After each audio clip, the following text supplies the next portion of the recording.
What's up, I Like Scary? We are back. I hope you all are having an awesome day. I'm having an awesome day. It feels great to be a horror fan. So you all, today we will be talking about, some more things on possibly what can happen with the Halloween franchise. Now, before we get started, I need you guys to smash that like button because it definitely helps. So you all, I want to talk about basically what could possibly happen next for the Halloween franchise. We got a lot of timelines here and everything. Now, I want to kind of touch on this. Now, we've heard so many theories out there possibly about, Jamie Lloyd and her story with Michael, Danielle Harris coming back, a full-blown Halloween reboot, a whole remake and just start from square one, start fresh, which it's cool. It's very fine.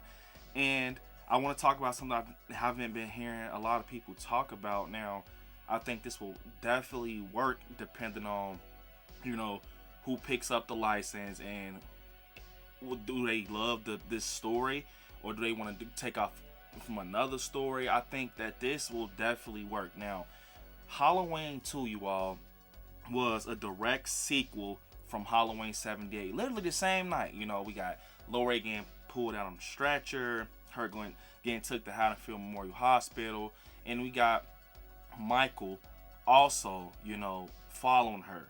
Now, something I kind of want to touch on with this is, what if we got a sequel to Halloween 2, like a continuance? And what I mean by that is, okay, we seen that David Gordon Green took off 78. He didn't want to go off of the sibling aspect, which is fair, I actually think I like the, non-sibling version much more, when Laura and Michael are not siblings. But look, we seen a storyline took place in the hospital, a lot of the movie. Now, we saw how it ended. Michael's up in flames. This could work because we can get a new look with Michael, similar to Halloween Kills. Almost, you can even do something different. You can go that resurrection route where he's fucking cooked, or you can go that nice and clean burnt route like Chris Nelson did. But more to the story. Now, this is what I want to say with this film. This could definitely keep the original tone for 78. If it makes sense, it's almost like it's cheating. Okay, so we can still keep like the plot of 78 and the continuance, and we can remove Laurie. We can make Laurie just get rolled off or anything. The power of directing and writing is amazing. They can definitely just write her off. We know that she got her flowers and everything, and with ends. Only thing that will be kind of shaky is if, okay, when it comes out, people that are not diehard Halloween fans, they don't understand because of, Halloween Ends just came out. They're going to say, didn't Laurie kill Michael? They're not going to understand that. There's many timelines of Halloween. So the remake will definitely be a fresh route, but I feel like that can happen the same way with the remake. They're like, they keep bringing Michael back. So we can definitely go off that route. We can go off that route with Halloween 2, kind of erase Laurie. And have Michael pick up, maybe even throw a time jump in and he comes back. We got another Michael Myers, you got another Michael Myers story continuing from 78. And you can also throw another film after that, and you can kind of create your own story, So we got 78 Halloween 2, and then the next one can be their own take. That's your chance to incorporate new characters and all of that crazy stuff. So I definitely think that that could work if they decided to do that. Now, another way I think will be crazy is if they did their own trilogy. What I mean is, 78, Halloween 2, and then erase Season of the Witch and did Halloween 3. Kind of do like a full-blown fluid trilogy.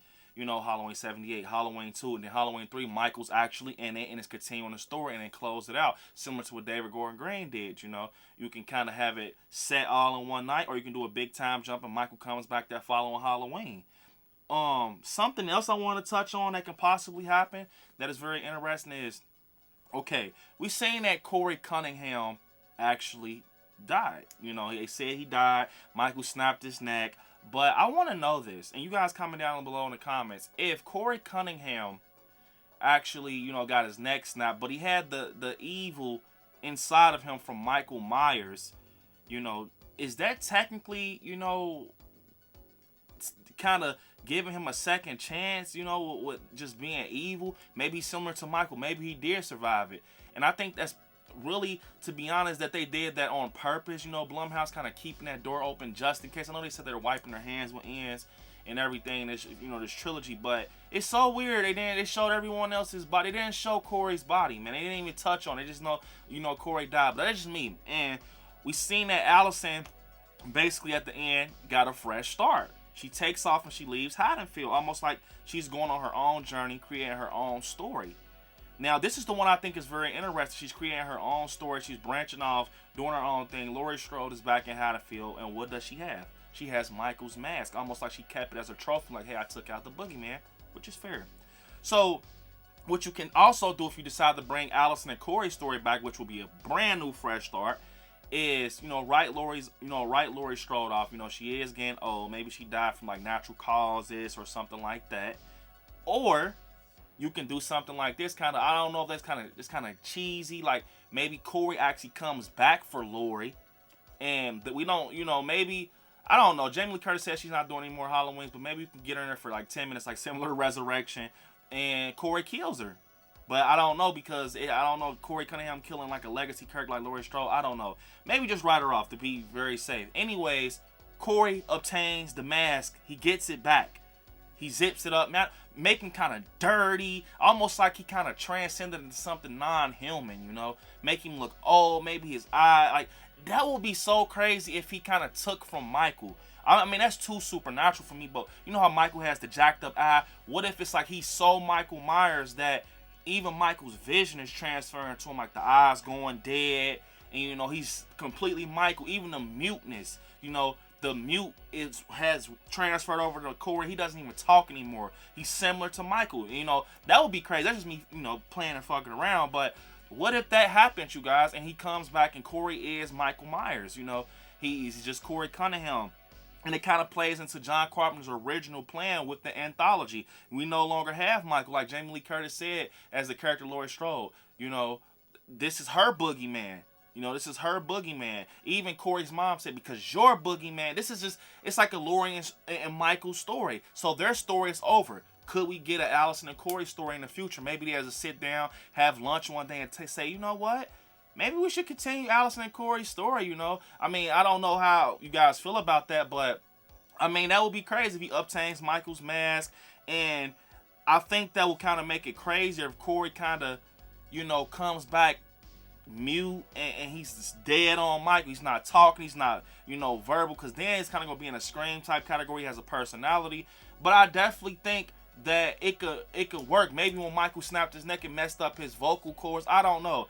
And I'm just saying, just, you know, giving us hope as Halloween fans. And would you guys be down for it? Allison and Corey, you know, going back and forth, final girl, and their story continues. You know how it started. It was a love story, and then she finds out that Corey's basically the boogeyman, and maybe she's out just having, you know, her life going well, and Corey comes back in the picture. Almost similar to how when Laurie's looking out the window and Corey's standing by the bushes, maybe he does at the Allison. Maybe they're mirroring 78 into this new story. Maybe he's stalking her. Maybe Allison's out working and you see she's just seeing portrayal, like, you know, visions of Corey just standing just bloody. Whole time is really Corey though with the mask. Or, you know, it can be crazy like this. You can incorporate Michael. Maybe she's seeing visions of Michael through the window, similar like H2O Jamie Lee Curtis when she was out, you know, sipping and chilling. And maybe she's seeing visions of Michael and she's like, I thought we killed him. And then as the story go on, we see Corey. He's coming out. He's back. He's never died. And then we get a flashback to ends, maybe Karl or whatever. I don't know, but it's kind of like that cannot, it all depends on how the writing is. This is literally dependent on writing because, you know, David Gordon Green could easily say, oh, they knew he was dead. That's why they didn't bring it up in the story. It was like, oh, he's dead. He went in, we just didn't show you guys. That's why Allison and Jamie Lee didn't trip out. They knew Corey was dead. That's why they proceeded with the procession on Michael. Or you can write it. That's what I'm saying. It's all about writing. Maybe Corey snuck out. You know, maybe he snuck out. Or maybe the ambulance kind of did like a Halloween 4 and it tipped over. Maybe Corey, you know, and then the story continues. They're all leaving a procession. And then, you know, everyone's going. And they said, I don't know. It can just be a lot, though. You know, it's all about writing when it comes to the Halloween franchise, in my opinion. So, I definitely think it could work if they do it right and sit down and think the continuance out of that plot with Allison and Corey. But it's all about if you guys want it. I mean, I'll be down to see it. You know, like I said, Roy Campbell was cool, man. I like Corey Cunningham, man. I mean, I don't see why they introduce us to this character and ends just to kill him off.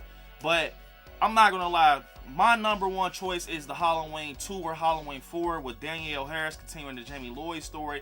That would be amazing. And try to incorporate Rachel somehow. I love me some Rachel, man. But yeah, kind of going off Halloween 2 would be a fresh start, and then you can kind of cheat and still keep that 78 essence around that story. So, but yeah, you guys, comment down below what you all think about everything we just talked about. We got some more Halloween content coming for sure, but unfortunately, it's the end of the video. I want you guys to hit me on my social media. ILIKESCARY on Instagram, ILIKESCARY_ on TikTok, man on Facebook, ILIKESCARY on Twitter. And yeah, you all right there where it says subscribe next to it. Click join and become a member of the channel. Also, check out Patreon, exclusive content and benefits of the channel. And yeah, you guys, I want you to watch some horror movies. Stay scary out there. I love you all. Peace. Until next time.